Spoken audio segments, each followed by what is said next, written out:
नमस्कार, पुनीत पाठक हूं मैं और आप देख रहे हैं छत्तीसगढ़ का नंबर 1 डिबेट शो छत्तीसगढ़ की बात। एक बार फिर से आप सबको नव वर्ष की ढेर सारी शुभकामनाएं। बहुत स्वागत है आपका। ये नए साल की पहली छत्तीसगढ़ की बात की बहस है। चुनावी साल, पहला महीना और पहला विधानसभा का शीत सत्र। मुद्दा भी प्रदेश के सभी वर्गों से जुड़ा और बेहद संवेदनशील। विपक्ष के पास सरकार को घेरने के लिए ये सारी बातें पूरी तरह मुफीद हैं। अहम यह भी है कि सदन में आरक्षण विधेयक को पारित हुए पूरा 1 महीना हो चुका है, लेकिन फिर भी मामला अब तक अधर में है। फैसले अमल में आ नहीं पाए हैं। जैसे आसार थे वैसा हुआ भी। सदन में पक्ष विपक्ष इस मुद्दे पर जमकर भिड़े और इसी हंगामे पर केंद्रित है हमारी आज की छत्तीसगढ़ की बात, आज की डिबेट। दो खास मेहमान हमारे साथ आज जुड़ गए हैं। डॉक्टर कृष्णमूर्ति बांधी जी, भारतीय जनता पार्टी के विधायक और जनप्रतिनिधि, और शिशुपाल सोरी साहब, ये भी हमारे साथ जुड़े, कांग्रेस पार्टी के जिम्मेदार और सीनियर विधायक महोदय। आप दोनों को नमस्कार। छत्तीसगढ़ की बात में आप दोनों को हम सुनेंगे, आप दोनों के पक्षों को जानेंगे, लेकिन इसके पहले विधानसभा में क्या हुआ, किस अंदाज में एक दूसरे को घेरा गया, यह भी ऐतिहासिक रहा कि परिसर में और परिसर के प्रांगण में भी एक लाइव डिबेट हमने देखी नेताओं के बीच, मंत्री पूर्व मंत्रियों के बीच। देखें आप एक रिपोर्ट।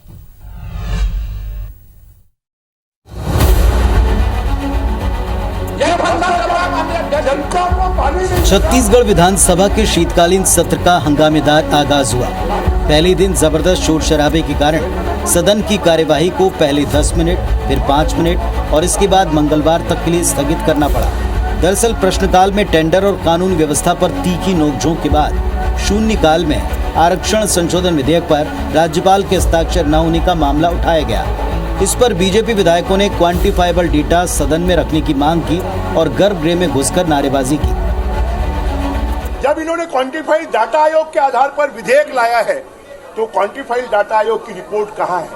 वो तो जो विधानसभा में जो चीजें प्रस्तुत की जाती हैं, क्वांटिफाइड डाटा आयोग की रिपोर्ट हमने उस दिन भी मांगी थी, आज तक विधानसभा में नहीं आई है। राज्यपाल जी को नहीं दी गई है, विधायकों को नहीं दी गई है, हाईकोर्ट में नहीं दी गई, सुप्रीम कोर्ट में नहीं दी गई। क्वांटिफाइड डाटा आयोग की रिपोर्ट नहीं होने के कारण ही 58% का जो विधेयक है वो हाई कोर्ट में निरस्त हुआ। जब मुख्यमंत्री जी बोल रहे हैं विधानसभा सबसे बड़ी पंचायत है, तो सबसे बड़ी पंचायत में वो क्वांटिफाइबल डाटा आयोग के रिपोर्ट क्यों पेश नहीं कर रहे हैं? आप ये बताइए कि उन्होंने अनुसूचित जाति अनुसूचित जनजाति की गणना के लिए क्या किया है, और जो उत्तर राजभवन में भेजा है विधानसभा में चर्चा क्यों नहीं हो सकती? और हमने कहा यदि संतुष्ट होते हैं सब वर्ग तो सब मिलकर चलेंगे दस्तखत करवाने का आग्रह कर रहे, लेकिन वो चर्चा करें ना, सिर्फ कहने भर के लिए विधानसभा सबसे बड़ी है क्या? इधर कांग्रेस विधायकों ने राजभवन पर बीजेपी के दबाव का आरोप लगाया और जमकर नारेबाजी की। कांग्रेस ने कहा आरक्षण विधेयक पर राज्यपाल के हस्ताक्षर न होने से प्रदेश में तमाम नियुक्तियां अटकी पड़ी हैं। कि जिस बिल को स्वयं अनुमोदन किए हैं, विधानसभा में पारित किए हैं, उसके खिलाफ आज क्वांटिटेटिव डाटा के बारे में आज बात कर रहे थे। आपने जिस बिल को पारित किया है उसी के खिलाफ आप बात कर रहे हैं, तो इससे आपकी जो मानसिकता स्पष्ट होती है, आपके आरक्षण विरोधी मानसिकता स्पष्ट झलक करके आज देखने को मिला। अनुसूचित जाति और जनजाति को संविधान में व्यवस्था है कि उनकी जितनी जनसंख्या उतना उनको आरक्षण मिलना चाहिए। तो ये क्वांटिफाइबल डाटा अनुसूचित जाति के लिए मांगने की जरूरत ही नहीं, ना आदिवासियों को मांगने की जरूरत है। जो बीजेपी के लोग जानबूझकर अटकाना चाहते हैं आरक्षण संशोधन विधेयक को, इसलिए कि ये राजनीति कर रहे हैं। बहरहाल चुनावी साल के पहले विधानसभा सत्र में विपक्ष सरकार को घेरने का एक भी मौका गंवाना नहीं चाहता। अगले 5 दिन सदन में ऐसे ही हंगामे के आसार हैं, पर सवाल ये, क्या इस शोर शराबे के बीच जनता के मुद्दों को आवाज मिल पाएगी? सौरभ सिंह परिहार, IBC 24, रायपुर।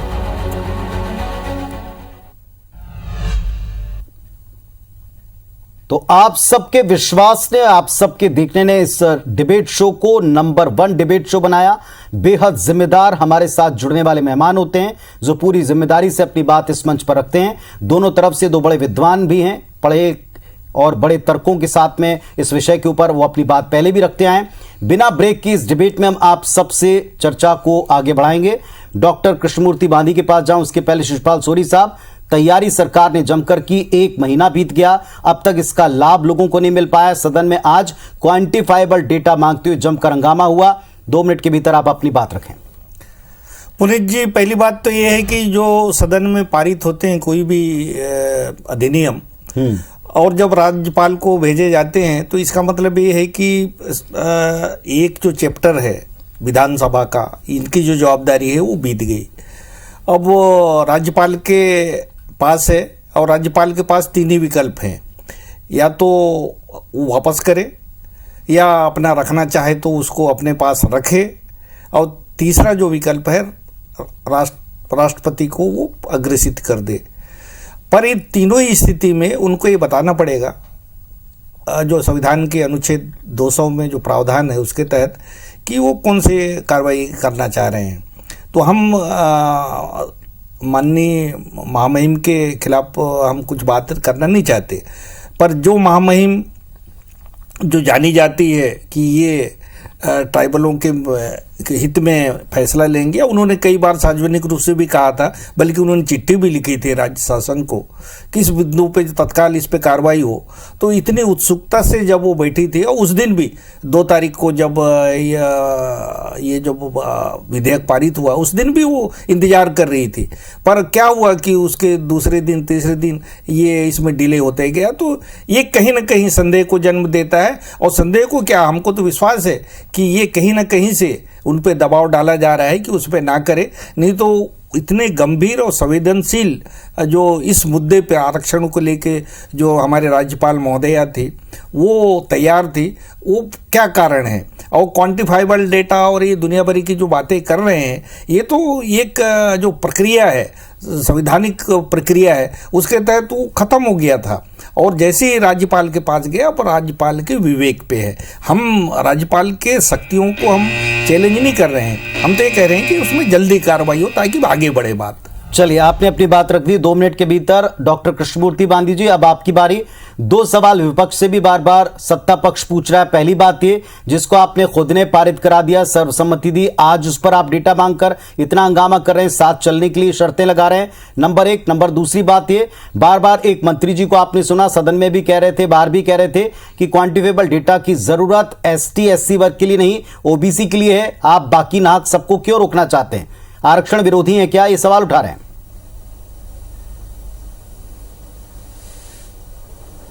देखिए पुनीत भाई जी, माननीय जो अपने शिशुपाल सोरी जी भी है, वो भी सदन के सदस्य, और मैं भी सदन का सदस्य हूं।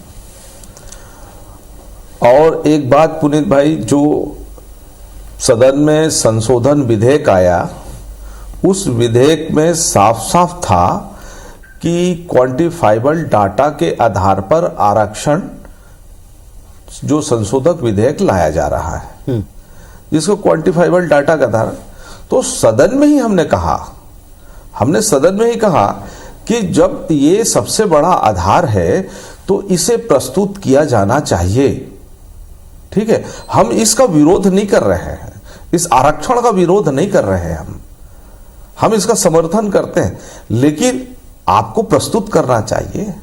और साथ ही साथ आपने सुझाव भी थे कि जब 76% से ऊपर जा ही रहे हैं तो 4% सामान्य वर्ग के आरक्षण को 10% करके और अनुसूचित जाति के आरक्षण को 13% से 16% करने का भी हमने उसमें बात रखा। क्या उसे समावेश किया गया? हमने तो कहा कि ये सब कर दीजिए, सर्वसम्मति से हम पास करते हैं। तब फिर माननीय मुख्यमंत्री जी इस बात को कहते हैं कि ये जिसकी जनसंख्या उसकी उतना आरक्षण। फिर बात आ गई क्वांटिफाइबल डाटा पे। क्वांटिफाइबल डाटा ही आधार बन गया ये, और इसके बाद इन चीजों को संशोधन करने बिना संशोधन के पास किया गया और राज्यपाल को भेजा गया।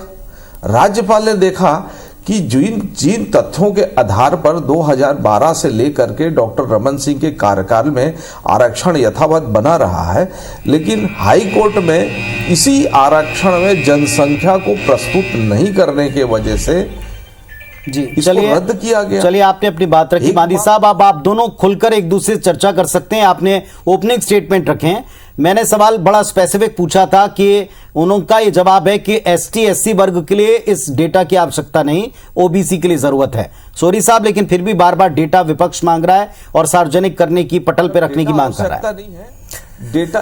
पुनीत जी, ये जो संविधान के जो प्रावधान है, ये 16(4) में अनुसूचित जाति जनजाति के लिए है और अनुसूचित जाति जनजाति को आगे संविधान में अनुसूची में दर्शाई गई है, तो इसमें कहीं भी कोई विवाद नहीं है। खासकर जब एंट्री लेवल पे कोई भी प्रशासकीय सेवा होते हैं उसमें, और वीकर सेक्शन जो EWS की जो बात हो रही है, संविधान के अनुच्छेद 16(6) में है प्रावधान, और चूंकि उसका कहीं कोई सर्वे नहीं होता, इनके जो सेंसस रिपोर्ट आते हैं और सेंसस रिपोर्ट माना जाता है कि सही है। अब जब इसमें कहीं नहीं होता तो हेड काउंट की जो बात कोर्ट भी कहता है, सब मानते हैं, हेड काउंट की भी जो पड़ती है, बहुत सारे हमारे गरीबी रेखा के नीचे के जो लोग हैं उनके बारे में हर सरकार अपने अपने स्टेट में कराता है। हमारे यहाँ भी कराया गया है, जिसके आधार पे इनको राशन, बाकी जो व्यवस्थाएं, शिक्षा में शैक्षणिक लाभ, ये सब दिए जाते हैं। तो ये हमारे पास ये डेटा है, वही बात मैं उत्तर लेता हूं आपकी बात पर डेटा में है। सोरी साहब भी वही बात कह रहे हैं। बांदी साहब क्या कहना चाहेंगे? वो कह रहे हैं कि जिन वर्गों के लिए डेटा नहीं चाहिए उनके नाम पर डेटा मांगकर इसे लिंगर ऑन क्यों कर रहे हैं, रोक कर क्यों रखे हैं? अब देख लीजिए कितनी बड़ी बात है। यही जब नहीं चाहिए आपको, ये बात कह रहे हैं, तो 16% आरक्षण के लिए आपने प्रश्न क्यों खड़ा किया? अनुसूचित जाति वर्ग को आप मूर्ख बनाने के लिए कर रहे हैं। जब आपको नहीं चाहिए तो 16% आरक्षण, जिसको आपने ही कहा, अपने घोषणा पत्र में रखा, तो क्यों नहीं कर रहे हैं? यही तो प्रश्न है कि आप डबल गेम खेलना चाहते हैं आरक्षण पर, राजनीति करना चाहते हैं आप आरक्षण पर। ये दोहरी बातें कैसे आप प्रस्तुत कर रहे हैं? नहीं, पर एक आरोप, तो यही आरोप बांदी साहब विपक्ष पर भी लग रहा है, लेकर के जो उत्तर दीजिएगा, आपको उत्तर देना आप ही का पक्ष है। बार बार विपक्ष पर भी एक आरोप लग रहा कि जिस दिन 2 तारीख को 2 दिसंबर को पास किया गया, उस दिन विपक्ष मौजूद था, उसने सर्वसम्मति इस पर प्रकट की, उसने सारी चीजों पर सहमति प्रकट की। तब ना बात कह के जब राजभवन में अटका, जब आरोप प्रत्यारोप का सिलसिला शुरू हुआ, तब आप इसको और आगे साथ चल के इसे साइन कराने की जगह आप इस तरह के तर्क रख रहे हैं। इसीलिए वो आरोप लगा रहे हैं कि आपकी मंशा नहीं कि उनको लाभ मिले। पहले आप ही कहते थे जल्दी लाएं, जब विधेयक लाए, पास हो गया, तब इसके बाद में इस पर देरी पर आप तर्क रख रहे हैं। ये सत्ता पक्ष का आरोप है खुला। पुनीत भाई, मैं फिर से वही रिपीट कर रहा हूं कि ये हमने बाहर में पास नहीं किया, अंदर में भी, विधानसभा के अंदर भी इन तथ्यों के बारे में विपक्ष को बनाया, लेकिन विपक्ष को श्रेय लेने की ओर में इतना लगा हुआ है कि कोई भी टेक्निकल बातों को वो कोई भी टेक्निकल को कंसिडर नहीं करना चाहता, समावेश नहीं करना चाहता। और इसलिए ये जो बातें आज तथ्यों के समय महामहिने उन्हीं टेक्निकल बातों पर प्रश्न कर रहे हैं कि आप इन प्रश्नों को उत्तर दे दीजिए, खत्म हो जाएगा मामला। ठीक है, उत्तर देंगे आप सोनी साहब। क्वांटिफाइबल डाटा जिसको आधार बना रहे उसको रख दीजिए। पहली बात तो ये है क्वांटिफाइबल डाटा की आवश्यकता नहीं, तो फिर अनुसूचित जाति मामलों में जो 16% नहीं दिया, ये बीजेपी ने शुरू किया। 2012 में जब ये संशोधन विधेयक लाया गया था, तो क्या उनको नहीं मालूम था कि ये 50% से ज्यादा नहीं हो सकता? क्या इनको ये मालूम नहीं था कि क्वांटिफाइबल डेटा उस समय भी आवश्यक था? इन्होंने ये ना करके, इन्होंने केवल राजनीतिक लाभ लेने के लिए आनंद फानन में 2012 में उन्होंने संशोधन विधेयक लाया, उसी का तो हम भोग रहे हैं अभी। और जब हम विधि के अनुरूप जब हम काम कर रहे हैं, तब इनको बड़ा आपत्ति दिखाई पड़ रही है। और ये जब कोई भी मसला होता है, पक्ष विपक्ष बैठते हैं, तो इसमें तरह तरह के बातें आती है, पर जब सर्वसम्मति से पारित हो जाते हैं तो चैप्टर वहीं क्लोज हो जाता है। ये बात आप भी जानते हैं। अब जब राज्यपाल के पास आया, राज्यपाल बैठी थी दस्तखत करने के लिए, जब इसमें राजनीति आई तभी तो बात हो रही है। आप तो शुरू से लेकर अभी तक राजनीति कर रहे हैं और आप नहीं चाहते कि आदिवासी को लाभ मिले, बाकी वर्गों को लाभ मिले। और वाह, सोनी जी, मैं 2012 से अब तक के जिन तथ्यों को न्यायालय में हमने जिस मुस्तैदी के साथ हमने लड़ा और वो मुस्तैदी का परिणाम था कि वो आरक्षण 2012 से अब तक लागू था। आपने उस मुस्तैदी से हाई कोर्ट में अपनी बात को प्रस्तुत नहीं किया। नहीं, वो कह रहे हैं आप लोगों ने भी क्वांटिफाइबल डेटा जो उस समय भी अनिवार्य था देखने के लिए प्रयास तब भी किया उसको है। कलेक्ट नहीं आज किया, हम फिर से रखा भी नहीं। बोल रहे वो हैं। सवाल आपसे भी पूछ रहे हैं। पुनीत जी, आप मुझे बोलने का मौका दीजिए। पुनीत जी, मैं आज भी कह रहा हूं कि क्वांटिफाइबल डाटा जिस आधार में कह रहे हैं और सूरी जी उसको नकार रहे हैं, मैं कह रहा हूं कि हम लोग क्वांटिफाइबल डाटा को रख दीजिए। और सोरी जी का कथन है कि वो उसकी जरूरत नहीं है एसटी एससी के लिए, तो फिर 16% आरक्षण क्यों नहीं दे देते? काहे को उसके लिए मुख्यमंत्री भूपेश बघेल ये इसका मैं वही बताया, संविधान का भी मैंने उल्लेख किया। संविधान को धारा अनुच्छेद को आप पढ़ लीजिएगा। वो अनुसूचित जाति और जनजाति के मामले में जो अधिसूचित जातियां हैं वो उनकी गणना होती है और ये जनगणना में होता है। ये बात आप भी अच्छी तरह जानते हैं और उसकी रिपोर्ट है और उसको अनचैलेंजेबल है, उसको कोई चैलेंज नहीं कर सकता। जनगणना के आंकड़े हैं और जो चैलेंज होता है वो होता है क्वांटिफाइबल डेटा। वो क्वांटिफाइबल डेटा जो है वो हमने जो हमारे पास संसाधन है, जो हमारे पास टूल्स हैं, उसके तहत वैज्ञानिक ढंग से हमने किया है। तो वही तो बात हम कह रहे हैं। और इसमें जो आप बात कर रहे हैं 16% की, आप तो हम तो 20% देंगे। मुख्यमंत्री ने कहा कि अगर इनके जनसंख्या अभी आने वाले सेंसस में तो जितने उनके आएंगे वो हम देंगे। तो ये आप ये ना करके आप अच्छी तरह जानते हैं, इसके बाद भी वही रट लगा रहे। मतलब आप ये न्यायालय में जब होते हैं तो सेंटिमेंट पे नहीं चलते, तथ्यों पे चलते हैं। तथ्य अगर ये है कि जनसंख्या के हमारे पास आंकड़े हैं, एसटी एससी के मामले क्लोज। अब रहा वीकर सेक्शन का और ये ओबीसी का, ये क्वांटिफाइबल डेटा है, वहाँ हेड काउंट है, उसके बाद ये संशोधन लाया गया है। तो इसमें आप क्या दिक्कत हो सकती है? ये दिक्कत अगर है तो आपकी राजनीति है, 2012 से लगातार चला आ रहा है। आज तक आप लोग इसको राजनीति में उलझा के रखे हो और हजारों लोगों की नौकरियां पड़ी हुई है, विभिन्न स्तरों पे पदोन्नतियां रुकी हुई है। तो ये क्या तमाशा बना रखा है? जी बांदी साहब उत्तर दें, रखें अपना पक्ष रखें। सूरी जी, आपको अच्छी तरीके से मालूम है कि आज भी 2012 का जो एक्ट है वो स्टैंड है। आज भी उनके अनुसार ही कार्यवाही हो रही है। और दूसरी चीज 2012 से, मैं आप फिर से कह रहा हूं पुनीत भाई, 2012 से अब तक के आप भारतीय जनता पार्टी ने इस आरक्षण को यथावत बना के रखा हुआ था। न्यायालय में जबरदस्त पैरवी की उन्होंने और उसके बलबूते हो गया। अब यहां से कांग्रेस ने उसकी पैरवी नहीं की, परिणाम में हो गया कि आरक्षण का रिजेक्ट हुआ। यह भी तो एक एग्जांपल है ना, कोई पैरवी नहीं इतने की सालों तक के। और ये तो एक प्रक्रिया है, किस आधार पर पेशियां चलती है, आखिरी में कोई ना कोई निर्णय आता है। किस आधार पर यथावत रहा? करने का आज उसकी पैरवी ठीक से नहीं करने के कारण 2022 में आया, रद्द हुआ। ये आप कह रहे हैं कि हम बचाव कर रहे थे, क्या बचाव कर रहे? न्यायालय ने साफ साफ कहा है जो जरूरी है वही आपने कि जनसंख्या ठीक से प्रस्तुत नहीं की गई। वो तो वैसे जनसंख्या ठीक से प्रस्तुत नहीं की, तो वो जनसंख्या कैसे प्रस्तुत की जाएगी? वो क्वांटिफाइबल डाटा है और न इसको क्वांटिफाइबल डाटा को सदन में रखा जाता है, अगर ज्यादा करेंगे, है ना। और इसी पर तो महामहिम राज्यपाल ने प्रश्न उठाया है कि यार ये भी हो जाए, क्योंकि ये बहुत संवेदनशील मामला है, राज्य की जरूरत है, सबको आरक्षण देने की आवश्यकता है ना। हमें राजनीति नहीं, राजनीति तो अभी अहंकार की राजनीति कांग्रेस कर रही है। अभी तो हमारा तो इतना ही कहना है कि जो महामहिम है आस पर उस पर भी प्रश्न उठाते हैं। आज महामहिम पर भी बांदी साहब एक क्लियर सवाल का उत्तर दीजिएगा। बांदी साहब एक क्लियर सवाल का उत्तर दीजिएगा। आप जो बात कर रहे थे, मैं उसे बीच में टोकना नहीं चाहता था। मूल बात यह है, वो ये कह रहे हैं कि जिन वर्गों के लिए जिस डेटा की आवश्यकता नहीं, उस डेटा को मांगकर हम इस मांग को, जो आप भी समर्थन में हैं, आप भी उठाते हैं कि अभी फिलहाल ये अटके नहीं ताकि वर्गों को लाभ मिले। क्या इस बात पर बीजेपी सहमत है, नहीं है? क्या आप इस बात पर सहमत है, नहीं है कि इन दो वर्गों के लिए, एसटी एससी के लिए उस डेटा की आवश्यकता ही नहीं है जिसको बार बार मांगा जा रहा है, या ये गलत है?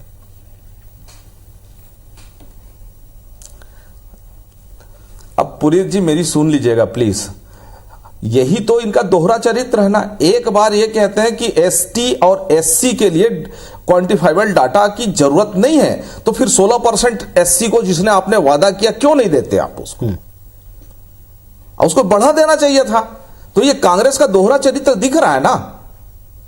और दूसरा है जिन 4% आरक्षण दिया गया था उसको 10% पूरा देश दे रही है, छत्तीसगढ़ भी को देने में क्या हर्ज है? उत्तर जब अपन बियॉन्ड लिमिट जा रहे हैं दो बातें हैं, एक तो एससी की बात क्या है, अड़चन है? वो मैंने बताया कि जनसंख्या के आंकड़े हैं, 2001 के जनसंख्या के आंकड़े में 12% था एससी का और इसमें 13% आया, 13% तो दिया गया है।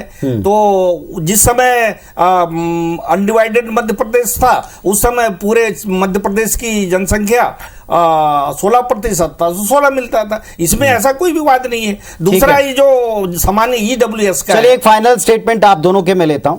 कृष्णमूर्ति बांदी साहब बताएं, 20 सेकंड में आपका फाइनल, आपको इसका समाधान क्या लगता है? 20 सेकंड है, आप अपनी बात रखें। एससी वर्गों के साथ झूठा दे 12.75% पॉपुलेशन था जिसको ऐसा ही 13% किया जा सकता था। कोई इसमें अनुसूचित जाति के लिए आपने कोई उपकार नहीं किया है, उस पॉइंट में था 13% दे दिया। लेकिन जिस तरीके से आपने आश्वासन दिया था अनुसूचित जाति के लोगों को, आप उनके आश्वासनों के साथ उनके साथ धोखा किया है। चलिए धोखा किया। अब फाइनल बारी सोरी साहब की। सोरी साहब आप भी अपना फाइनल स्टेटमेंट रखें। ये जो रुका हुआ है विधेयक, उसकी वजह से पूरे समाज में इसका गलत प्रभाव पड़ रहा है और इसका एक ही उपाय है कि इसको दस्तखत करें, या वो कोई भी गवर्नमेंट के जो निर्णय होते हैं अंडर जुडिशियल रिव्यू होता है और कोर्ट इनको पूछे कि क्या करे, कोई तो आगे बढ़ेगा और इसको लटका के रखे, इसका मेरे को परिणाम बताते, इसका क्या परिणाम होगा। इससे कांग्रेस बार बार कह रही है कि लटका कर रखने से कोई नतीजा नहीं निकलेगा। बीजेपी कह रही है जिस क्वांटिफिकेबल डेटा को आपने आधार बनाया उस डेटा को आप सदन में पेश करें, जिस सदन को आपने सबसे ऊपर सदन और उसके निर्णय को सर्वोपरि बताया, आप उसमें कम से कम उसके पटल पर वो डेटा रखें। लेकिन एक मूल प्रश्न छूट जा रहा है, बार बार जहन में लोगों के आ रहा है कि जिस चीज को आप पारित करा चुके हैं इस पर अब डेटा को लेकर क्या चीजों को रोकना चाहिए, और इस बहस से भी अलग राजभवन से इस पर हस्ताक्षर होंगे या बार बार जिन 3 विकल्पों की बात की जा रही है उनमें से कोई विकल्प सामने आएगा। प्रदेश की जनता देख भी रही है, इंतजार भी करे। शुक्रिया आप दोनों का छत्तीसगढ़ की बात में अपनी बात रखने के लिए। नमस्कार।